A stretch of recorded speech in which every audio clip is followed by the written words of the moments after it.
저도 뭐 관광국에서 조금 많은 근무를 했습니다만은 제가 했던 사업들이 뭐 관광지 개발 사업, 문화관광자원 개발 사업 이렇게 추진을 해왔는데 이거를 엮는다는 생각을 그때는 참 못했던 것 같아요. 근데 이거를 진짜 구슬을 꿰듯이 지역이 주도하면서 이렇게 엮어내는 이 사업을 듣고 아 정말 멋진 사업을 하게 된다. 이게 잘만 이루어지면 우리나라 관광 개발 사업의 새로운 모델을 제시해 줄 수 있을 것 같다는 생각을 많이 했었습니다. 우리나라 관광 개발의 새로운 아마 모델로도 아마 어느 정도 정착이 되고 있지 않나는 생각을 하고요. 무엇보다도 이 부분들에 있어서는 지역민들의 동참과 그리고 지역의 정체성이라 그럴까요? 가지고 있는 고유한 자원을 최대한 끌어내는 그런 사업으로 아마 자리매김을 해왔고 또 관련돼 있는 있는 인력 양성에도 상당히 기여를 해왔다라고 생각을 합니다. 태방광 14는 이제 올 5년 올해까지 해서 5년이 됐지만 앞으로도 그런 부분에 대한 역할은 문체부가 당연히 준비를 하고 지원을 해나갈 계획이고요. 다만 이제 말씀드린 부분들이 이런 부분들이 논의했던 과정들이 앞으로 이제 태방광 14를 통해서 국내 관광이 어떻게 발전하고 어떤 시장 변화에 대해서 어떤 역할을 해야 될지에 대한 부분들을 문체부나 뭐 아까 뭐 연구원이나 여기 오신 이제 PM분들이나 아니면 지역에서 같은 일을 하고 계신 업계에 계신 분들이 많은 고민과 논의와 그 다음에 협력이 필요한 부분이라고 생각을 합니다. 그래서 앞으로 뭐 태모강화 14는 이제 뭐 올해가 마지막이 아닌 어떻게 보면 제대로 모든 국민들이 관광을 통해서 행복해지고 휴식을 가지게 되고 아까 어떤 분들이 말하신 것처럼 소비성이 아닌 하나의 어떤 개인의 행복과 가치에 대한 부분들로 이렇게 발전될 수 있는 부분들을 같이 노력하고 고민해서 해결해 나가면 충분히 잘 할 수 있을 거라고 저는 생각을 하고 있습니다. 테마행 10선이 걸어온 길을 보면은 2017년에 이제 이 사업들을 가지면서 정책적 기조 자체가 기존의 관광의 그 공급 체계들이 너무 루틴하게 정해진 프레임대로만 갔었습니다. 예컨대 문화체육관광부, 관광공사, 그다음에 관광협회 중앙회나 관광협회 그리고 또 지방자치단체 이런 식으로 갔었는데 이런 부분들의 체계들을 좀 바꿔보는 것은 어떤가? 기존의 체계들이 굉장히 순조로운 그런 일들이 이루어졌다면 이런 부분에서 또 관행화되다 보니까 현장과의 대응들, 현장과 마주하는 일이 좀 없다라고 하는 것들이 있어서 좀 바꿔보는 것들. 그게 이제 저희 같은 PM들이 현장에서 받아들이는 테마행 식선 같은 경우는 일단 이 인적 구성들이 다변화되니까 다양한 의견들을 들을 수가 있었습니다. 예컨대 저같이 문화기획자 일들, 물론 관광을 전공했지만 문화기획자 일을 하는 입장에서는 문화하고 관광의 전맥이라고 하는 것들을 어떻게 풀어낼 것인지에 대한 고민들이 있었고 또 문화운동을 하신 분들 또 뭐 기획을 하신 분들도 교수님들도 계시고 또 현장 활동가분도 계시고 그런데 각각의 자기 특질을 가지면서 또 지역과 용해되는 그런 일이 있었다고 하는 것들이고 그래서 저희들이 했던 활동들은 기존의 체계는 존중하되 그 양식을 따르지 않았다. 그 방식을 따르지 않았다라고 하는 점들. 그다음에 대량관광과 같은 그런 양적 관광도 존중했지만 질적 관광에 더 많은 전착을 했다라고 하는 것들. 서로 간의 결합도에 의해서 더욱 그 관광에 대한 인지도와 또 활동력 자체를 촉진했다고 하는 점들이 있고 그다음에 지방 정부는 이웃 자치단체와 처음으로 이렇게 협력해보는 경험들을 했습니다. 더 협력을 강화하려고 하는 것들이죠. 축적된 경험과 성과가 사장되지 않고 지속되도록 그 문화부에서도 좀 노력을 해주시고 저희 PM단에서 노력도 했으면 좋겠고 그렇습니다.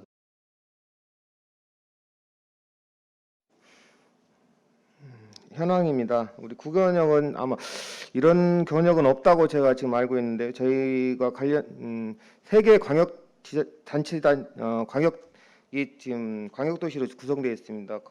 대전 광역시, 충청남도, 전라북도 그리고 이제 1개 광역시 대전시하고 공주, 부여, 익산시 이렇게 세 개 기초 단체로 지금 구성되어 있습니다. 먼저 저희가 주로 이제 수도권을 타겟으로 했었는데 수도권보다는 아까 앞에서 문제점으로 드러났던 그 권역 내 이동 그거에 좀 주안점을 두셨고요.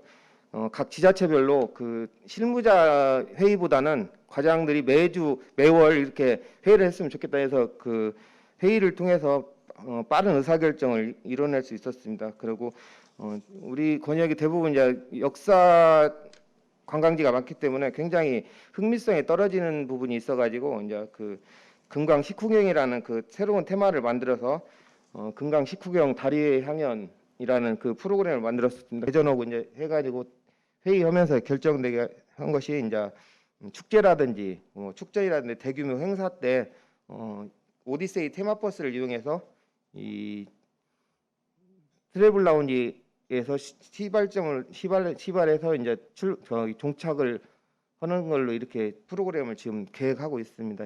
지금 아직 축제가 없어가지고 아직 하진 않았는데 앞으로 저희가 공주하고 부여 익산이 세계유산 축제는 8월 12일부터가 있거든요. 그때부터 아마 되지 않을까 그런 생각을 갖고 있습니다. DMO가 정착할 수 있는 후대는 좀 마련해줬으면 좋겠다는 생각입니다.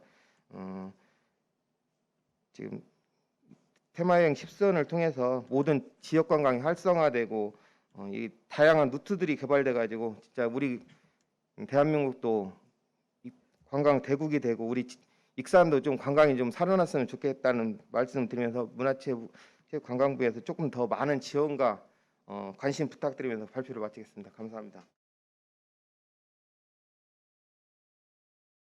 여기 보시면은 통합센터라고 해서 해놓고 이렇게 뭐 표를 만들긴 해놨는데 실질적인 일은 여행자 센터 그리고 여행자 센터를 도와주는 지역센터 지금의 뭐 PM에서 하시는 역할이겠죠, 그죠? 그런데 아무리 좀 작아도 아직까지 계속 진행되고 있는 센터들은 그 의지 하나로 가고 있습니다. 저희들이 할 수 없는 게 이런 홍보들이거든요. 홍보들이고 뭐 이런 온라인 구축 이런 것들이고 그리고 이제 하나 더 말씀드리면은 서울, 경주, 뭐 제주까지 전국에 하나의 어떤 그런 그게 됐으면은 지금 10선에서 좀 더 나아가서 해외까지도 갈 수 있으면은 교민들이 사실상 여행을 많이 들어오거든요. 그러니까 그런 것들도 하나의 좀 더 다음 단계를 볼 수 있는 거라면 좋겠고요. 그분들이 의지를 가지고 지속적으로 가고 고객 관리도 하고 센터들은 각 그 개인들이 다 운영을 해요. 그리고 이제 각 센터마다 이런 프로그램들을 자발적으로 만들어 가지고 진행을 하고 있습니다. 그렇기 때문에 그런 부분에서 현장에서 어떤 생각을 하는지를 그리고 현장에서 할 수 있는 것들을 조금만 더 봐주시면은 행정 어떤 사업을 지정할 때나 만들 때 그리고 지자체에다가 어떤 걸 자꾸 주기보다는 아싸리 10선이나 이런 공동단체에서 지자체하고 같이 연계해서 받아간다면은 서로 어떤 부분에 대해서 이의가 없겠죠.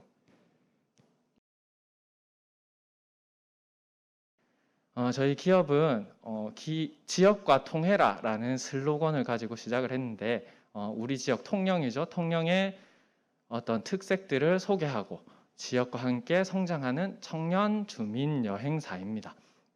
강점이 있는 것, 스토리텔링이라고 생각을 해가지고 부산과 거제와 통영을 이제 통괄할 수 있는 스토리텔링을 만들어서 여행 상품을 만들었고요. 권역 연계, 거제, 통영 이 도시를 이제 연결을 했는데 사실 이거를 저희가 시작할 때 부산, 거제, 통영 이런 거 권역을 도시를 연계한다는 게 진짜 쉬운 일은 아니었습니다. 3년 차에는 테마 10선에서 이제 이야기를 저희 뭐 계속 앞에 있었던 문제점들을 얘기하고 많은 토론 과정을 거쳐 가지고 통영 60분 투어, 뭐 시장 투어, 뭐 우도 섬 여행 이러한 것들을 좀 만들게 되었습니다. 4년 차에는 60분 투어는 이제 계속 진행을 하고 다른 투어들도 이제 계속 진행을 하고 체험 프로그램들을 전부 다 키트화 시켜가지고 지역에 있는 장인 선생님들과 함께 또는 뭐 작가들과 함께 체험 키트를 만들어서 키트를 개발해서 이제 또 진행을 하게 되었습니다.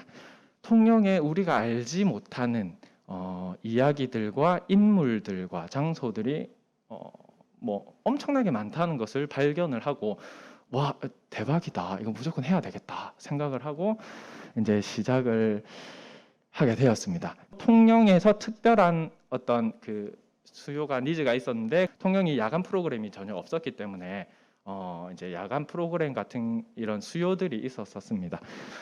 이걸 진행하는데 제가 진행하는 것보다 오히려 더 메리트 있고 더 그 고객들한테도 어필할 수 있는 그런 상품이 만들어졌습니다. 앞으로도 주민과 함께 상생하고 협력할 수 있는 그런 프로그램들을 만들려고 하고 있습니다. 이상입니다. 관내 관광지를 많이 간다. 가까운. 그리고 인접한 도시를 많이 가더라. 그리고 대도시보다 소도시를 이제 선호하고요. 대규모 축제나 행사보다는 소규모 여행. 그리고 또 하나는 코로나19 확진자 수에 조금씩 둔감해지시는 것 같아요.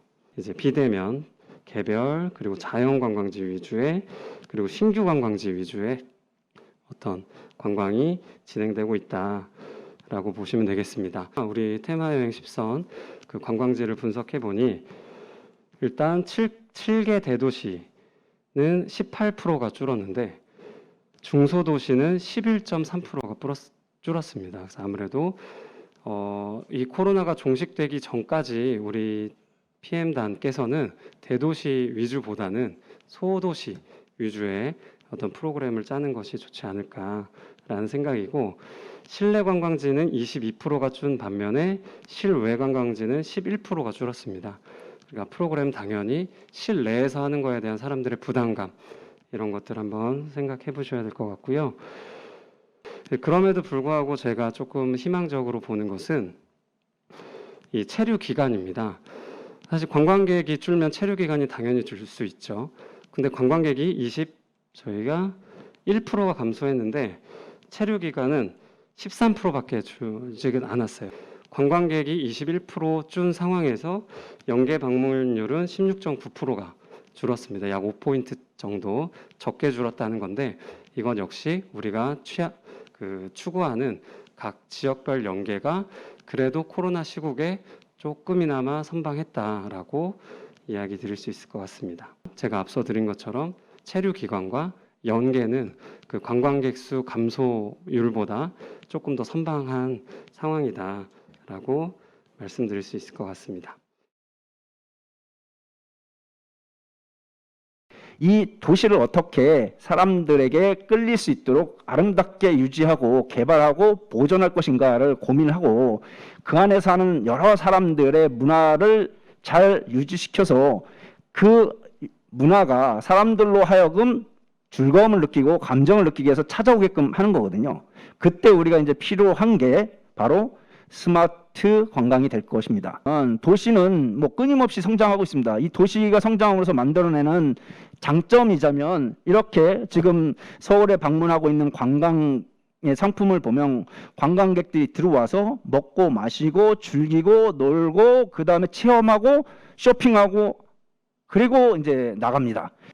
그렇기 때문에 보면 사실 관광객과 거주민과는 똑같은 사람들입니다. 도시의 관심이 결국은 거주민의 관심일 뿐만 아니라 동시에 여행과 관광객들의 관심이 돼야 된다라는 거죠.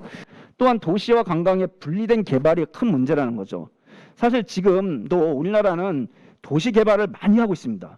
스마트 시티로 인해서 엄청난 돈이 투여되고 있지만 거기서 관광 전문가들이 참여되지 않고 있고요.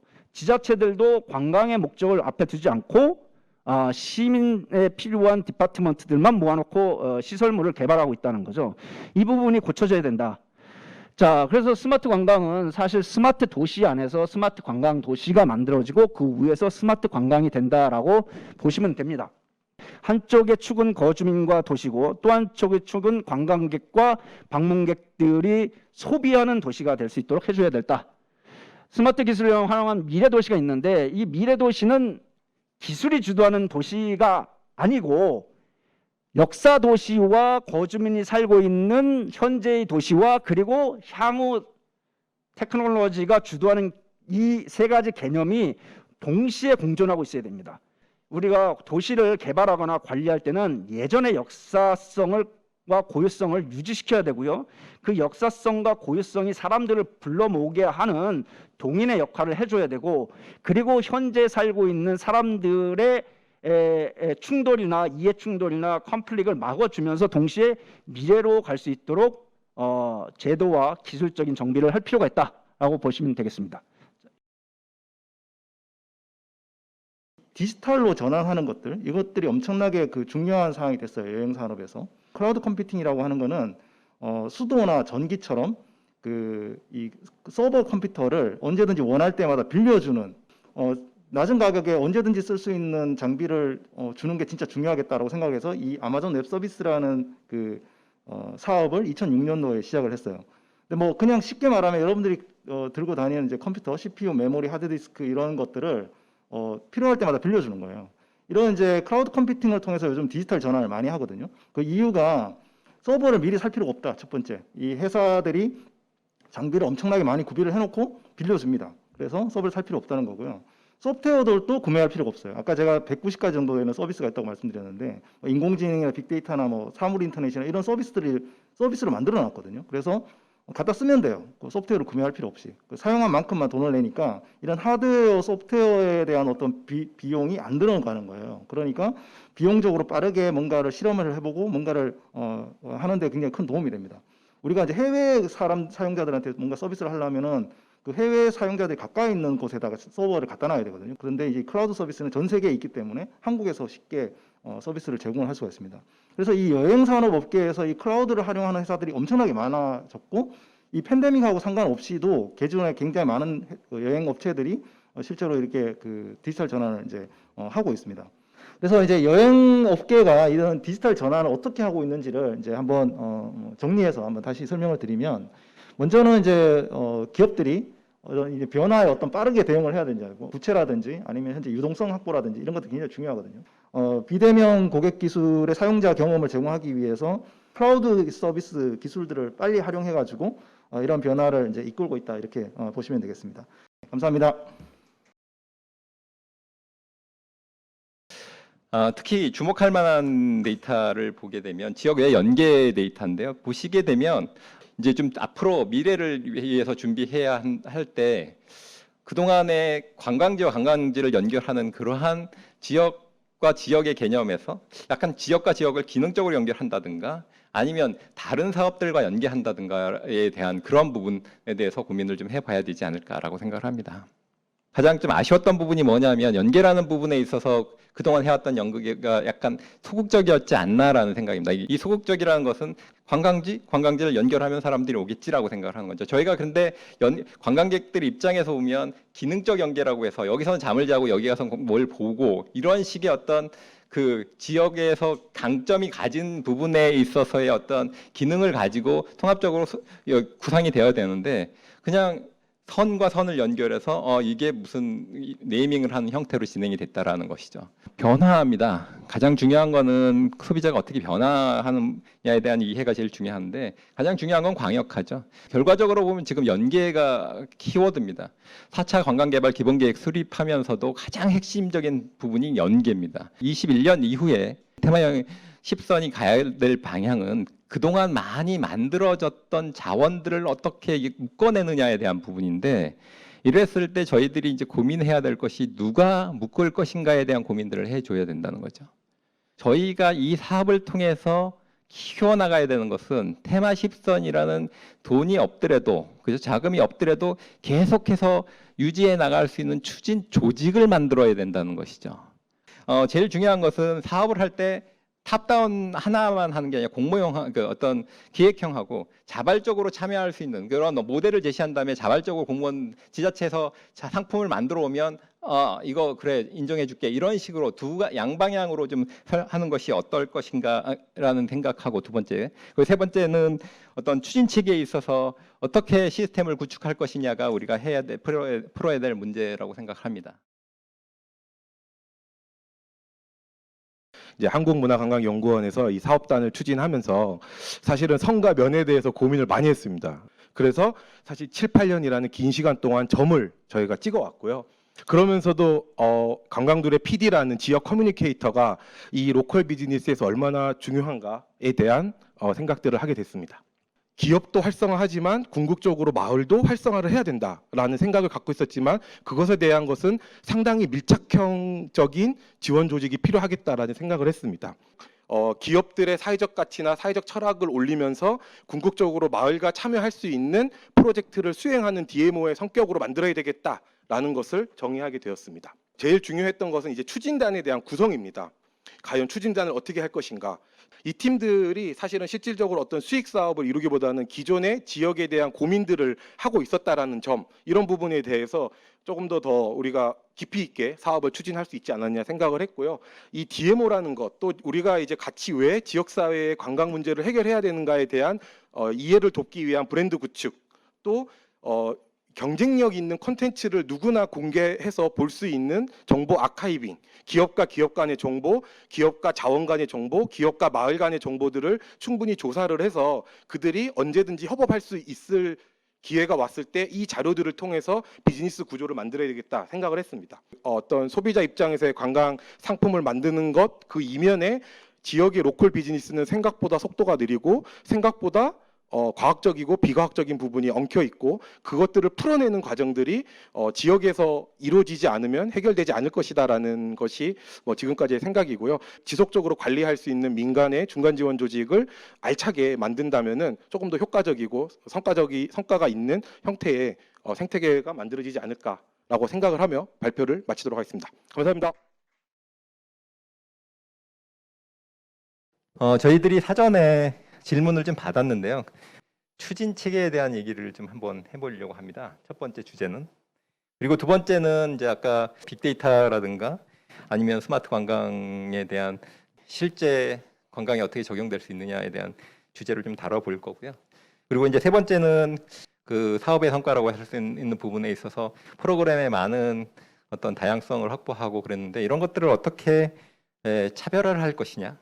추진 체계부터 한번 시작을 한번 해보도록 하겠습니다. 아까 관광 DMO의 조직화 어느 정도 진행되고 있고 향후 지속성은 어떤가에 대한 질문을 주셨는데 사업체들이 오신다라고 했을 때는 자기 이익을 포기하셨을 때, 그러니까 공적 이익을 위해서 내 시간들을 할애하고 뭔가를 해줬을 때 그럴 때 들어오십시오. 그렇지 않으면은 이 DMO는 공적 역할들을 수행할 수 없습니다라고 그렇게 판단을 하고 있고 이것들을 유지 전속하고 하기 위해서는 먼저는 교육이 선행돼야 되고 이 교육에서 우수하고 또 그 사회공헌에 대한 기여도들을 충분히 갖춘 사람들을 같이 DMO 내에서 움직여 나갈 것이고 그렇게 가자는 구상안을 가지고 저는 지금 가고 있습니다. 주제를 좀 다음 주제로 넘어가고요. 이제 ICT나 뭐 스마트에 대한 얘기인데요. 이제 어떤 데이터 처리하는 방식의 어떤 새로운 트렌드 이런 것들이 있나요? 그 데이터 3법이라고 하죠. 개인정보 보호랑 뭐 신용정보 등등 이동통신 데이터하고 그걸 쓰는 사람의 신용카드 데이터를 연결한다든지 뭐 이런 내용들이 충분히 가능해질 수 있는 시대가 이제 오지 않을까라고 생각이 됩니다.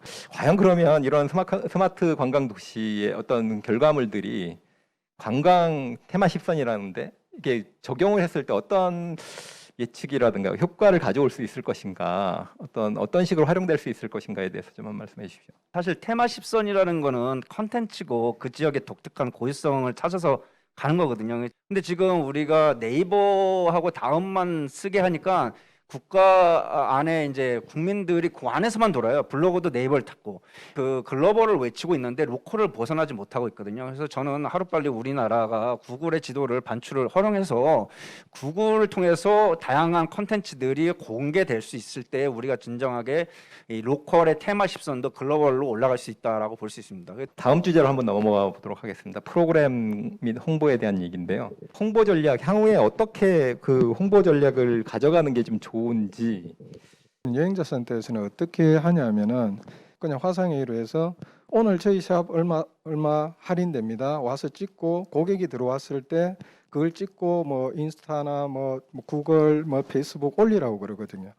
어떤 특정 홍보 업체가 하는 게 아니라 각자 샵이나 각자 센터에서 그걸 계속 진행을 하거든요. 그게 무제한이죠. 계속 반복이고. 그래서 아까 뭐 차별화, 다양화 여러 가지가 있지만 같아도 다른 점은 거기서 찾는 거죠. 얼마 더 할인을 하고 또 얼마 더 재미있고 또 아까 뭐 그런 여러 가지들. 그래서 인터넷 쪽 활용이 지금은 제일 좋은데 그거를 전문 업체에서 묶어주고 실제로 필드에서 따라가주는 방식이 좋지 않을까 싶습니다.